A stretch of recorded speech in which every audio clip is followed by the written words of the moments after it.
नियति की इस तरह से परिक्रमा हुई कि नाव में नाविका उसने महर्षि पराशर को नाव में बिठाकर नदी पार करने का न्योता दिया, जो कि वेद व्यास हुए।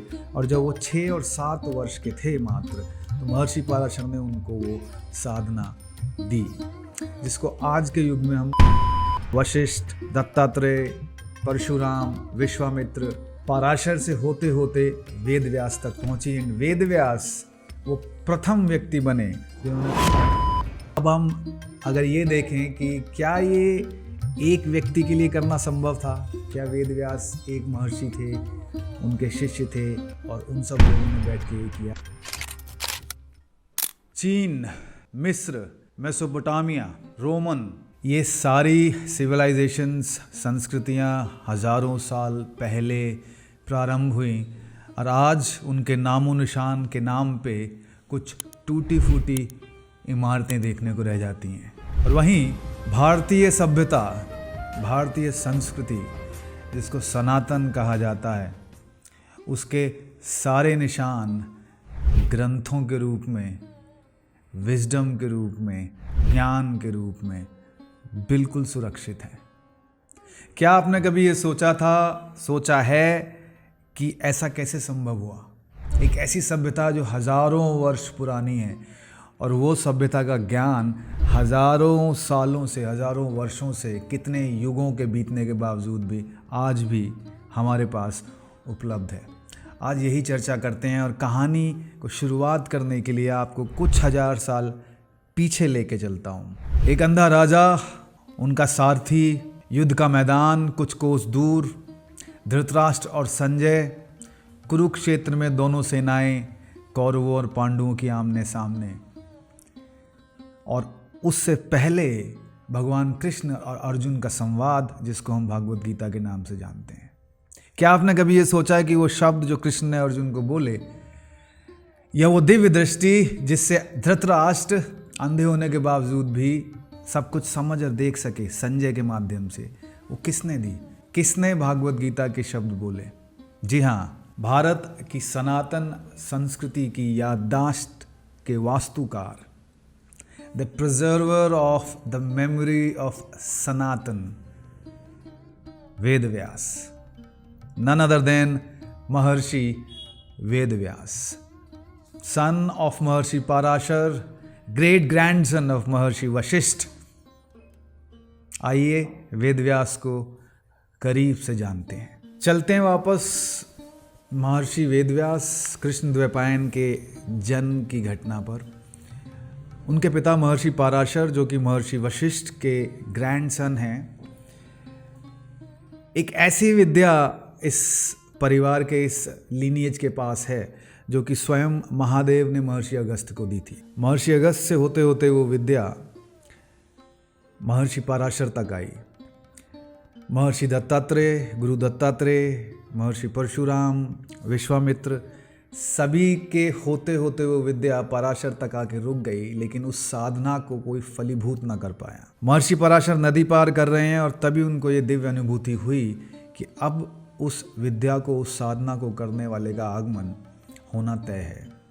नियति की इस तरह से परिक्रमा हुई कि नाव में नाविका, एक नाविक कन्या जिसका नाम मत्स्यगंधी था, उसने महर्षि पराशर को नाव में बिठाकर नदी पार करने का न्योता दिया। और महर्षि पराशर उस कन्या को देखते ही समझ गए कि यही विधि का विधान है। असल में वो कन्या मत्स्यगंधी, उसके पीछे की भी एक बहुत सुंदर कहानी है जो कभी और चर्चा करेंगे। वो एक नाविक कन्या नहीं थी, वो मल्लाह की बेटी नहीं थी। महर्षि पराशर और मत्स्यगंधी के बीच हुए संसर्ग से महर्षि वेद व्यास, जिनका उस समय नाम कृष्ण द्वैपायन रखा गया, जन्म लेते हैं। कृष्ण द्वैपायन क्योंकि वो कुछ कृष्ण वर्ण के थे, और द्वैपायन वो एक द्वीप पे उनका जन्म हुआ। ये भी एक सिंबॉलिक बड़ा अचरज वाला कमाल है कि महर्षि वेद व्यास ऋषि कुल, ऋषि परंपरा, और मत्स्यगंधी जो कि राजसिक परंपरा, जिनके अंदर राजसिक रॉयल डीएनए था, रॉयल जीन्स थे, उन दोनों का मिक्स है। और ये भी कुछ तरह से दो दुनियाओं के बीच की एक दुनिया बनाने में सक्षम होंगे आगे चल के। और इनका जन्म भी एक द्वीप में हुआ, ना कि कम्प्लीटली भूखंड पे, ना कम्प्लीटली जल में।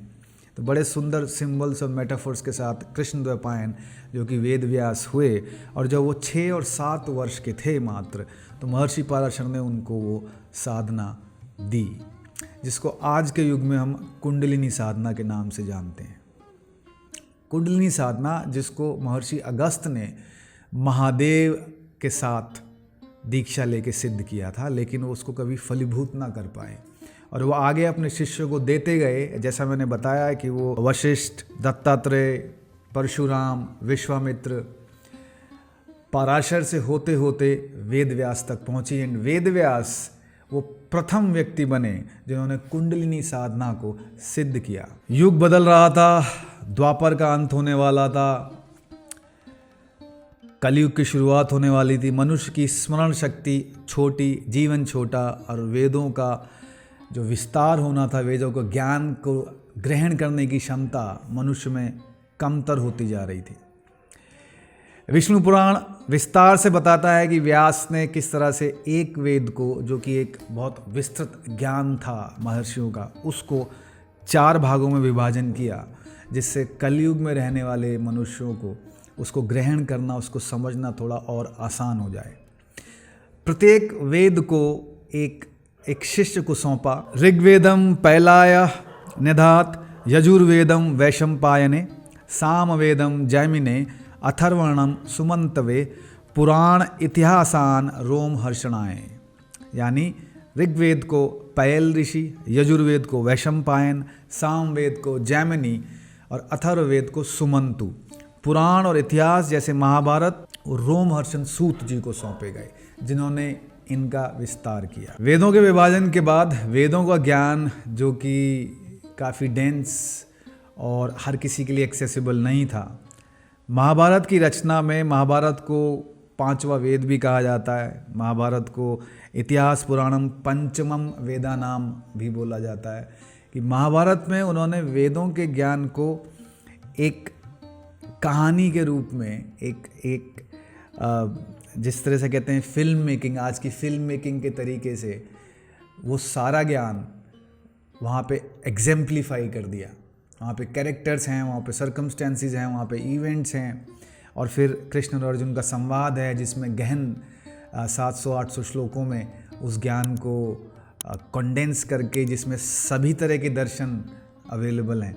तो महाभारत एक एग्जेम्पलीफाइड वेदों का विस्तार किया वेद व्यास ने, उसमें वो स्वयं भी कैरेक्टर है। पुराणों में उसी ज्ञान को छोटी छोटी कहानियों में और ज़्यादा एक्सेसिबल करने के लिए प्रस्तुत किया गया। तो जो वेदों का, जो कि फाउंडेशनल ज्ञान है, फाउंडेशनल ज्ञान को और एक्सपेंड, एक्सेसिबल, आसान समझने योग्य करने के लिए, बिना उसकी फाउंडेशनल इंटीग्रिटी को ख़राब किए, महर्षि वेद व्यास ने महाभारत और पुराणों की रचना की। ये बहुत ही कमाल की कहानी है। अब हम अगर ये देखें कि क्या ये एक व्यक्ति के लिए करना संभव था, क्या वेद व्यास एक महर्षि थे, उनके शिष्य थे, और उन सब लोगों ने बैठ के ये किया। एक बार उनकी प्रोडक्शन टीम, अगर हम कह सके मॉडर्न तरीके से, कि उनकी प्रोडक्शन टीम में कौन थे, क्या थे, और उन्होंने कैसे किया। महर्षि वेदव्यास की माता मत्स्यगंधी, जिनकी अभी बात हुई, वही मत्स्यगंधी बाद में माता सत्यवती बनी। कुरु परिवार के राजा महाराज शांतनु मत्स्यगंधी के प्रेम में पागल हो गए, जिसकी वजह से भीष्म प्रतिज्ञा ली गई। सत्यवती, माता सत्यवती को 2 पुत्र हुए शांतनु से, लेकिन वो दोनों ही पुत्र अकाल मृत्यु को प्राप्त हुए। और उस समय माता सत्यवती को अपने पुत्र कृष्ण द्वैपायन की याद आई, जो कि घोर साधना में लीन थे। लेकिन माता के एक बार बुलाने से वेदव्यास या कृष्ण द्वैपायन उपस्थित हुए, और उन्होंने राजकुरु परिवार की 2 पुत्र वधुओं को, जिनके पति न रहे थे, उनको आशीर्वाद दिए पुत्रों के, जिनसे एक धृतराष्ट्र पैदा हुए, एक पांडु पैदा हुए, और तीसरी दासी को पुत्र हुए विदुर। ये कहानी शायद सभी लोग जानते हैं। वेदव्यास अपने ही रचित रचना महाभारत में खुद एक कैरेक्टर बन के आए, और उन्होंने प्रयास भी किया बाकी कैरेक्टर्स को बाद में युद्ध से पहले समझाने का। उन्हीं के डीएनए और उन्हीं के जीन से धृतराष्ट्र और पांडु, कौरव और पांडु आगे बढ़े। तो एक तरह से ये भी समझाना होगा कि सब कुछ, सारा सब कुछ समझाने के बाद, सब सारा मार्गदर्शन देने के बाद, इतना उत्तम जेनेटिक और डीएनए मेकअप होने के बावजूद भी मनुष्य वही करता है जिन कर्मों के या वृत्तियों के वो वशीभूत होता है। तो महाभारत से एक ये बात भी बड़ी कमाल की समझने को आती है। महाभारत के पीछे की आपने कथा सुनी होगी कि महाभारत जब वेद व्यास ने कुंडलिनी की साधना की, कुंडलिनी को रेज किया, तो उनके अंदर जो प्रतिभा का विकास हुआ, जो एब्सोल्यूट जिसको बोलते हैं कि ट्रांसेंडेंटल विजडम और नॉलेज का जो फाउंटेन बही, उसमें महाभारत की रचना करते समय उन्होंने भगवान गणेश से प्रार्थना की, विनती की कि मैं बोलूँगा और आपको लिखना होगा। तो ऐसा कहा जाता है कि गणपति गणेश को इन्वोक किया गया, इसीलिए किसी भी शुभ काम को करने से पहले, किसी भी बड़े प्रोजेक्ट को करने से पहले एक परंपरा सनातन में बनी कि हम गणपति को इन्वोक करते हैं, उनसे परमिशन मांगते हैं, as if he is going to be with us to complete that project. Mahabharata के साथ वेद व्यास ने यही किया। महाभारत की कथा इस तरह से मिलती है कि महाभारत का पहले परंपरा के हिसाब से महाभारत का पहले नाम था जय नामक ग्रंथ था, जिसमें कुछ 5-6 हज़ार श्लोक थे। फिर उसका भारत नाम दिया गया जिसमें कुछ 28,000 श्लोक थे। ये संख्या आगे पीछे हो सकती है। और इवेंचुअली महाभारत जिसमें 1 लाख श्लोकों का वर्णन आता है। महाभारत अगर किसी ने पढ़ी हो तो महाभारत की जो कथा का जो नैरेशन स्टार्ट होता है वो स्टार्ट होता है जन्मेजय जो सर्प यज्ञ कर रहे हैं, अपने पिता परीक्षित को मृत्यु से बचाने के लिए। परीक्षित अर्जुन के ग्रैंडसन हैं जिनको तक्षक नाग ने 7 दिन के भीतर डसने का श्राप दिया है। जन्मेजय यज्ञ कर रहे हैं हजारों ऋषियों और महर्षियों को बुला के। वहाँ पे महाभारत की कथा की चर्चा होनी प्रारंभ होती है।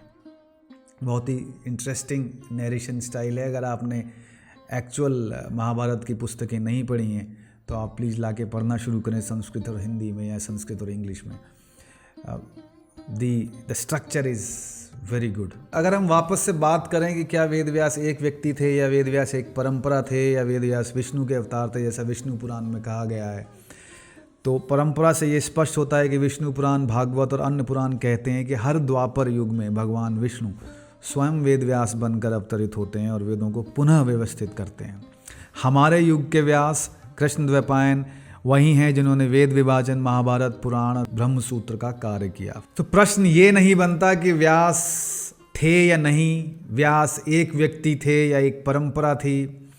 प्रश्न ये बनता है कि व्यास ने क्या कंट्रीब्यूशन किया सनातन के लिए, और व्यास के कंट्रीब्यूशन से हम लोग आज क्या सीख ले सकते हैं, और व्यास जैसी एंटिटी की आवश्यकता क्यों है। क्योंकि हर चतुर्युग का एक साइक्लिक जब फ्लो चलता रहता है, ज्ञान जिसका स्राव पहले बढ़ता है वो कम होने लगता है, क्षीण होने लगता है। तो उस ज्ञान को क्षीण होने से बचाने के लिए व्यास की आवश्यकता होती है। जैसा मैंने शुरू में बोला कि चीन, मेसोपोटामिया, मिस्र, रोमन, ये सारी सभ्यताओं का विनाश हो गया और सिर्फ खंडर बचे हैं। भारतीय सनातन संस्कृति ये एकमात्र ऐसी संस्कृति और सभ्यता है जिसके सारे ज्ञान के स्रोत ऑलमोस्ट सुरक्षित हैं। जबकि नालंदा और तक्षशिला जैसे इवेंट भी हमारी हिस्ट्री में हुए हैं जहां इन्वेडर्स ने सारे के सारे ज्ञान स्रोतों को, पांडुलिपियों को महीनों महीनों भर की आग में झुलस दिया। लेकिन क्या वो ज्ञान को समाप्त कर पाए? नहीं कर पाए, क्योंकि हमारे वेद व्यास जो कि हर चतुर्युग में विष्णु के अवतार हैं या एक सिद्ध पुरुष हैं, ये मेरी औकात से बाहर का प्रश्न है। मैं सिर्फ वेद व्यास को महर्षि मानता हूँ, अपना गुरु मानता हूँ। हमारी पब्लिशिंग इम्प्रिंट का भी नाम व्यास है। और आजकल सोशल मीडिया में लेखक, आर्टिस्ट्स, पेंटर्स जो भी कंटेंट क्रिएट कर रहे हैं, हम लोगों का भाव भी अगर ये हो कि हमें अपनी विजडम, जो कि विजडम का एक फाउंटेन ऑफ विजडम है, अगर हम उसको प्रिजर्व करें, उसको आज के युग के हिसाब से इंटरपोलेट और स्प्रेड और अडेप्ट करके आगे उसका फ्लो बढ़ाएं, तो हम भी व्यास की ही परंपरा को बिलोंग करेंगे। तो आप सभी लोगों से जो इस वीडियो को देख रहे हैं, जिन्हें व्यास के बारे में आज कोई भी नई जानकारी प्राप्त हुई है, और जो अगर कंटेंट क्रिएशन के या ज्ञान के डिसेमिनेशन के फील्ड में काम कार्यरत हैं, तो आप सब अपनी रिस्पॉन्सिबिलिटी को समझते हुए इस ज्ञान को स्प्रेड करें, because the only way to preserve wisdom is to spread it.